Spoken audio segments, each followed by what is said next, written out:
capítulo 9 da conversão de Saulo de Tarso. Decorridos muitos dias, os judeus enfurecidos deliberaram entre si matar Saulo de Tarso. Acontece, porém, que esta cilada chegou ao conhecimento de Saulo. Guardavam também as portas de dia e de noite para matá-lo. Mas os discípulos o tomaram de noite e o desceram pela muralha, baixando-o numa alcofa. Tendo chegado a Jerusalém, tentava juntar-se com os discípulos, mas todos tinham medo dele. Não acreditavam que ele fosse mesmo discípulo do Cristo.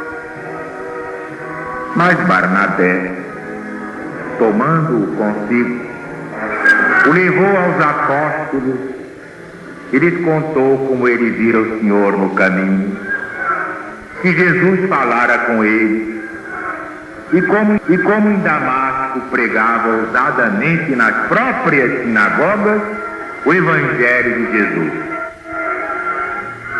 E estava com eles em Jerusalém, entrando e saindo, pregando com coragem em nome do Senhor. Ele falava e discutia com os helenistas, mas eles também tratavam de lhe tirar a vida. O que, tendo sabido os irmãos, o levaram até Cesareia e o enviaram a Tarso. Assim, pois, tinha paz a igreja por toda a Judéia, Galiléia, Samaria, sendo edificada, caminhando no temor do Senhor Deus, crescia a cristandade no conforto do Espírito Santo. Passando Pedro por toda a parte, desceu também aos santos que habitam em Lida, e ali achou um homem chamado Enéas, que havia 8 anos jazia numa cama, porque era paralítico. Então Pedro lhe falou: Enéas, Jesus vem te curar. Levanta-te, faze a tua própria cama. E Enéas logo se levantou.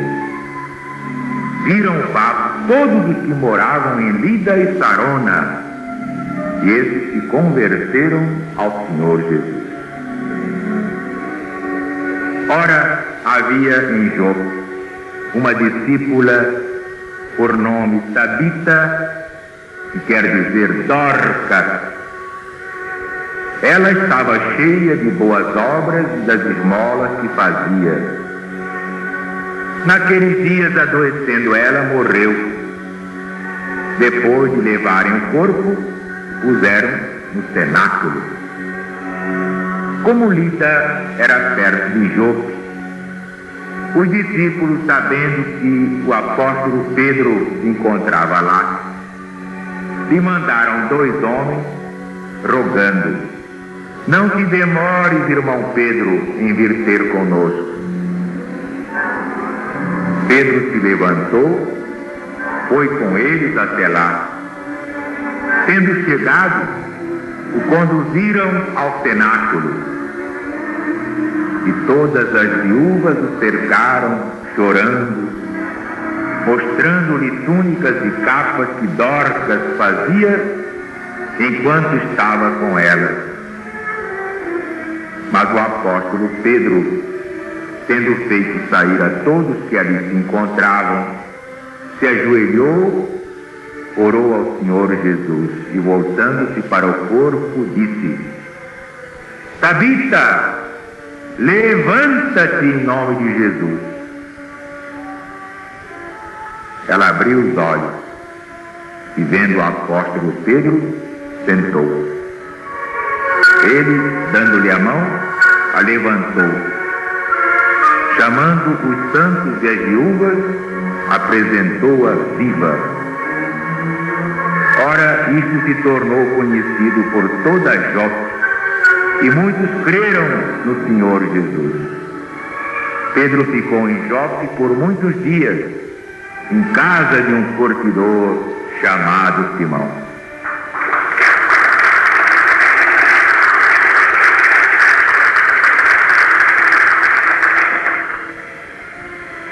Vocês estão vendo como é extraordinário este livro santo? Só a leitura traz tanto conforto aos que sofrem. Que seria de nós sem este livro sagrado que é o Evangelho de nosso divino chefe? Eu sempre digo assim, divino chefe, porque essa palavra tem mais prestígio que a outra. Os homens gostam de falar em chefe, líder, líder. Ora, chefe, só há um, é Jesus. Líder, só há um, é Jesus. Não há outro, não.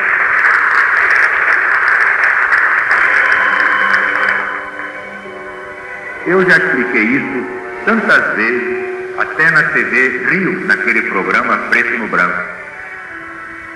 Nunca me intitulei apóstolo, nem emissário de Jesus. Nunca me intitulei inventor de nada, não trouxe nenhuma novidade. Eu sou apenas o estafeta. É a figura mais humilde que vocês possam querer.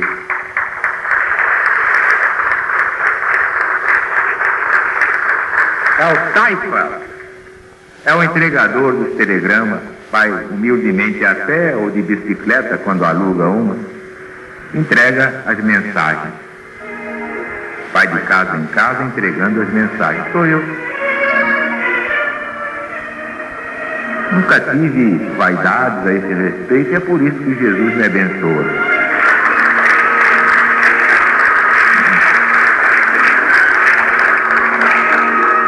Essa história de se dizer representante de Deus, essa não. Não. Sabem por quê? Porque os frutos revelam a árvore. Então, os fatos provarão que eu sou sem que eu precise dizer.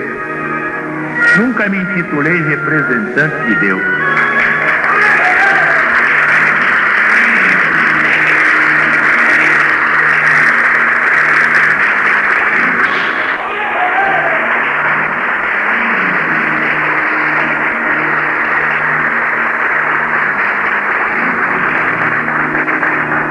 Representante de Deus, como há poucos dias eu ouvi um figurão falando lá depois de ter bebido seu uísque, já estava alto. Então o homem dizia lá: é com prazer que venho aqui saudando os representantes do povo e os representantes de Deus. Mas não há isso, Deus não tem representante. Basta ver que há tantas religiões falando em nome de Deus, em nome de Jesus, do Espírito Santo. Então todos os que fazem isso são representantes de Deus. Mas cada um prega diferente, então Deus pensa diferente. O católico prega de uma forma, o protestante vem e prega de outra forma. Aí vem o espírita, já prega de outra forma. Vem o judeu, prega de outra forma. Vem o muçulmano, prega de outra forma. Com quem é que está a verdade?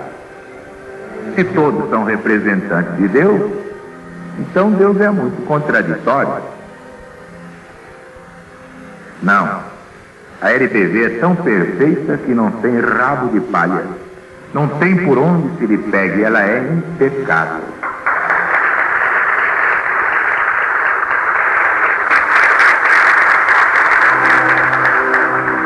Antes de João 23 levantar a bandeira da unificação dos cristãos, meu Deus do céu, isso para nós aqui já era um fato corriqueiro desde 49. Desde 49, a LBV pregava a unificação dos cristãos. Depois os cristãos lá só são católicos, ortodoxos e protestantes. Mas os espíritas não são cristãos? Os esotéricos, teosofistas, todos os demais, para nós, são cristãos. os positivistas, os ateus, livres pensadores, todos são evidentemente cristãos. Por quê? É isso que eles não sabiam explicar, porque não entendiam o próprio Evangelho. No princípio era o Verbo. O Verbo estava com Deus e o Verbo era Deus para o planeta Terra, era Jesus. Todo mundo foi criado por Ele.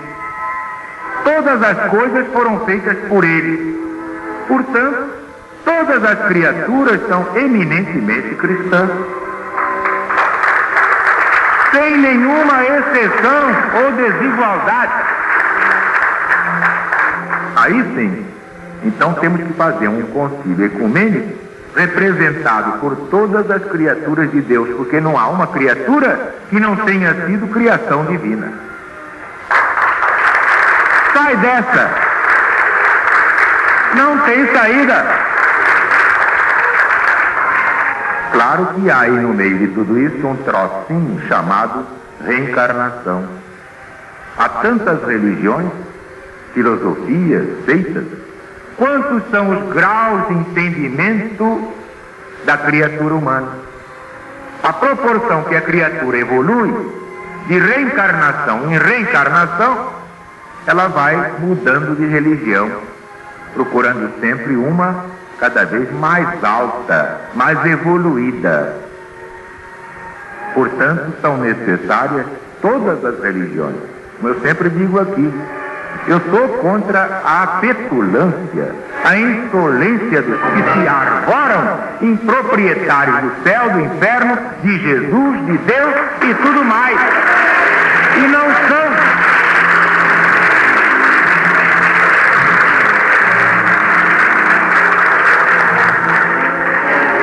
E a nossa pregação, ela é incontestável, irretorcível, irrefutável, não tem saída. Porque do contrário, Deus seria incompetente, como esses que andam aí, falam mal por ignorância. Eu dei o exemplo ontem de Paulo de Tarso. Esse era um gênio, mas tocado de fanatismo, acabou apelando para a ignorância sem saber. E perseguia Jesus e perseguia os seus discípulos. Mas depois, como se reabilitou? Vejam bem que os próprios judeus já o perseguiam, já o queriam matar. Por quê? Porque ele já pregava de uma forma diferente, dizendo que Jesus era o Cristo prometido desde Moisés. Está aqui. Demorou-se alguns dias e os judeus deliberaram entre si matar Saulo. Então os discípulos o tomaram de noite e o desceram numa muralha e o receberam numa alcofa para salvar o mestre. Tendo chegado a Jerusalém, tentava juntar-se com os discípulos. Até esses tinham medo dele, não acreditando que fosse mesmo discípulo do Cristo. Vejam bem esse outro lado extraordinário da vida de Saulo. Pois se ele perseguia os cristãos,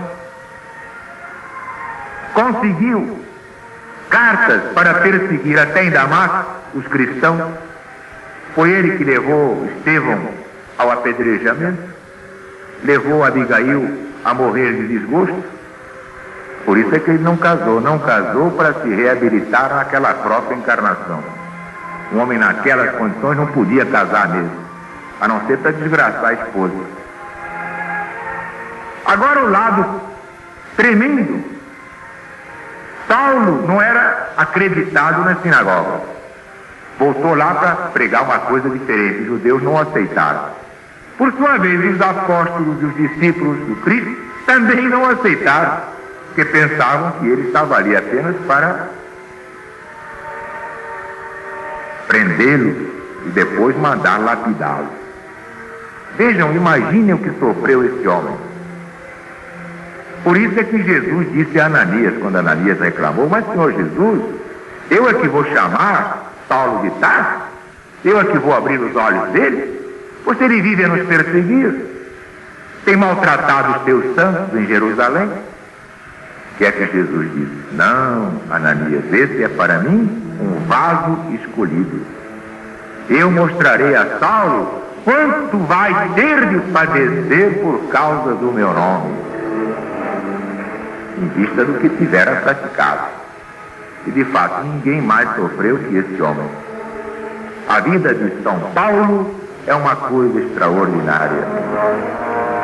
Graças a São Paulo, o cristianismo se firmou nos pés e hoje é invencível, é imbatível, é incomparável.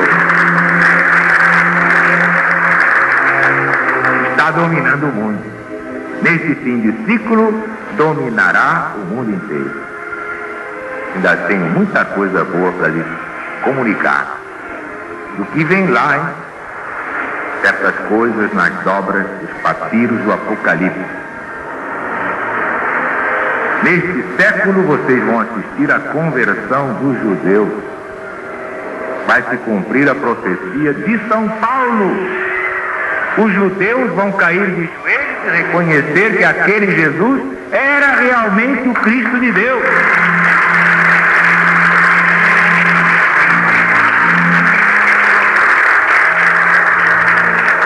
É a vitória do amor, como o próprio Jesus previu. Depois que eu for glorificado, isto é, crucificado, atrairei a todos pelo meu amor. O amor de Jesus é que salvará essa pobre humanidade descontrolada, confusa, desnorteada, que não sabe mais o que faz. Vocês entendem o mundo atual? Ninguém mais entende ninguém. Está todo mundo jogando como cabra cega. Todo mundo dando marradas, chifradas, coices. Ninguém se entende mais. Por quê? Está faltando Jesus na política brasileira.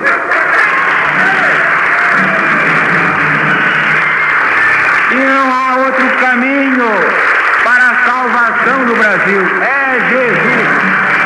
É o Evangelho do Cristo de Deus.